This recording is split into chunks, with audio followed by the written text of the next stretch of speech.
quick question refresh, and we get to go. You know how that go. Going for the stretch? Yeah, the stretch. Yeah.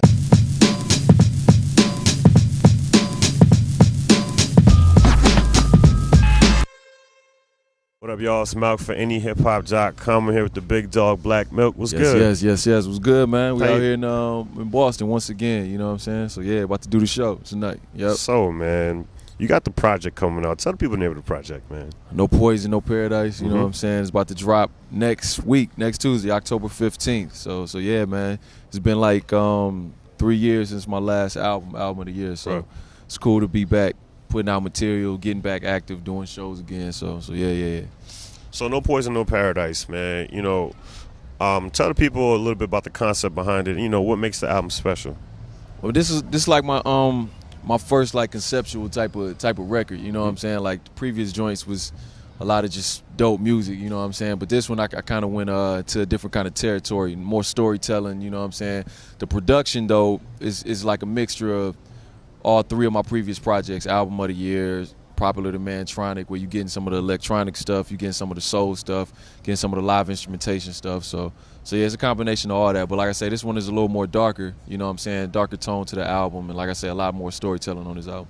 That's dope. So you got a track with Black Thought, man. He don't just do features for anybody, man. How'd that come together? Shit, man, I reached out to him, dog. I just reached out to him, and I say, man, Thought is so underrated. Like I'm surprised, like, more cats don't reach out to Thought for features, man. Or unless they do, he might turn them down, like I just said.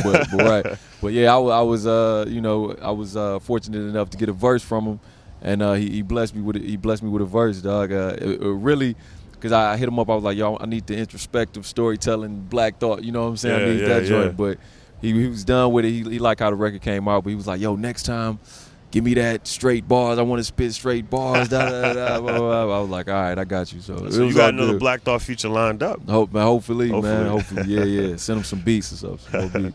That's dope. So, you know, Detroit, man. Yeah. You know, it has been in the news for, you know, a lot of financial issues and things like that, but it's also been, you know, on the other side of the news, a lot of musical and hip-hop, you know, achievements, man. Has any of that really influenced the kind of music on this project? I mean, Detroit is always going to be somewhat an influence of what I do, you know what I'm saying, just because it's in me and it's where I've been and that's the environment I grew up in my whole life so far, you know what I'm saying?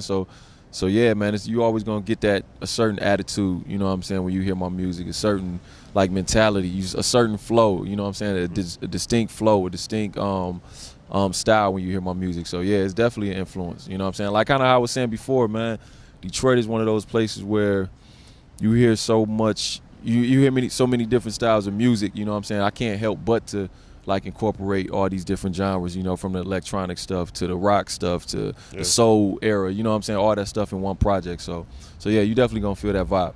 That's dope. The Sunday's Best, you know, Monday's Worst video is really dope, man. Man, appreciate it. Can you tell us the concept behind it and what message you really wanted to send with the video?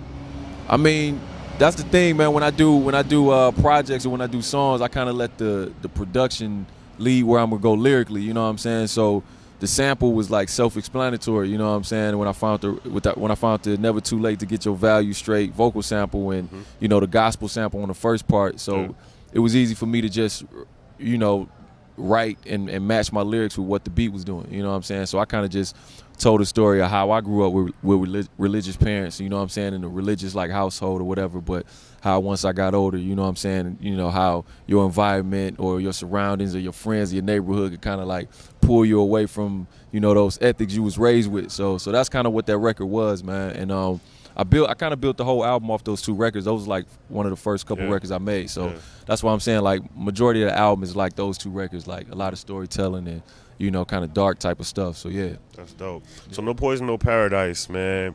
You know, besides that, what do you think is album of the year so far? My favorite joint this year. That's a good ass question, man. I would have to say, damn, time be flying. Was Acid Rap this year? Chance the Rapper, man. I really fuck with that project, man. Hard, man. I fuck with that joint.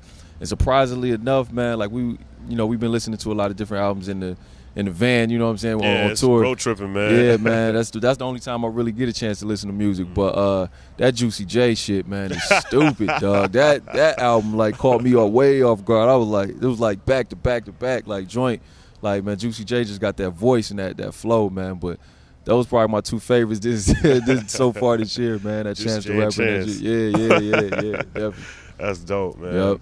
So, you know, you did the Random Acts joint, right? Yeah. Sean P was a part of that. Yep. Yo, we've interviewed Sean P so many times. Oh, word, okay. He's a hell of a character, man. Of course, man. You got any kind of funny or crazy stories dealing with Sean P, man? I ain't even gonna try because it'd take me a while, man, to try to sit here and think. Yeah. It's so many, man.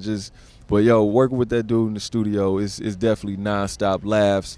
You know what I'm saying? For instance, like he came to Detroit when we was doing Random Acts. He came to Detroit for about a week. You know what I'm saying? And we didn't really start working until like 4 days after he was already there. You know what I'm saying? Because it was just jokes and Sean P being stupid. You know what I'm saying? How everybody know how he is, but it was fun, man. Like I said, he got so much personality. You know what I'm saying? In the studio and outside of the studio.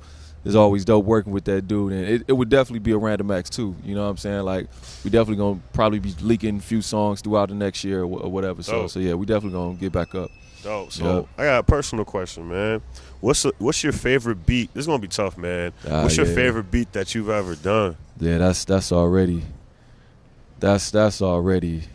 Man, I don't think I did it yet, man. You know, to tell you the truth, man. You know, I think you would say something like that. I was like, I'm gonna ask him this question. You're gonna be like, my next one. I'm gonna be like, damn. Yeah, I think I'm getting close to it though, man. Because I be like, I feel like my sound, you know, personally, I feel like my shit is getting a little better. But yeah, I don't think I made it yet. I know a lot of people personal favorites is like, you know, when me and Royce come together, like the Losing Out track and the Deadly Medley. You know what I'm saying? You know, the reunion beat I did for Slum Village with Dilla spitting on it, right. You know, stuff like that. Them kind of like the main tracks that kind of, you know, exposed me a little bit, you know what I'm saying, to the world. But I don't know, man. I got too many different styles of beats, so I don't know, man. Yeah. So, you know, Detroit has had different kind of styles musically. You go from Motown to the Dilla days. Yeah. Do you think it has a specific sound now with like Danny Brown, Big Sean, you know, people like that? Do you think it has a specific sound? That's the great thing, man. I see like some kind of like the evolution of Detroit, the sound of Detroit hip-hop music, you know what I'm saying? Like I see it evolving into something totally different than what people like kind of pigeonholed it for, you know what I'm saying, for the past like, you know, 10 years, you know what I'm saying, since Slum Village, you know what I'm saying? So I feel like in the next couple years you about to see a whole different kind of sound and style from Detroit, from the up-and-coming cats that people don't even know about just yet, you know what I'm saying, I know about them, to like cats that's already doing their thing, man. I see it evolving into something totally different, but still having, like I say, still having that Detroit attitude in it. You know what I'm saying? You can't take that away. You know what I'm saying? So it's just certain vibe cats got. But yeah, I definitely see it changing. I don't know. I can't describe it just yet, but I see it going somewhere else. You know what I'm saying? Yep. That's dope. Who are some of the cats we should look out for coming up from the D?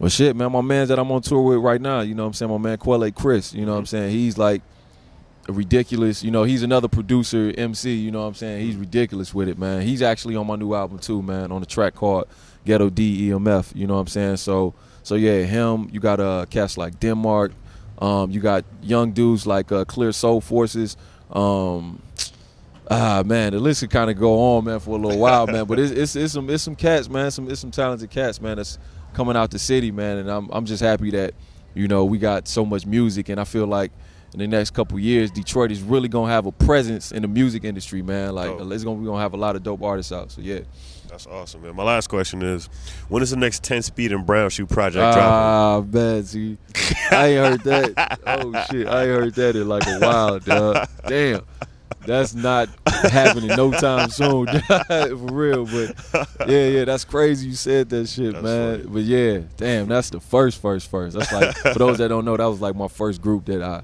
I was in, you know what I'm saying, back in the day, man. But yeah, that's crazy. Damn. One day. We'll leave the door open. One day, we'll see. Where can the people find more information on you at, man?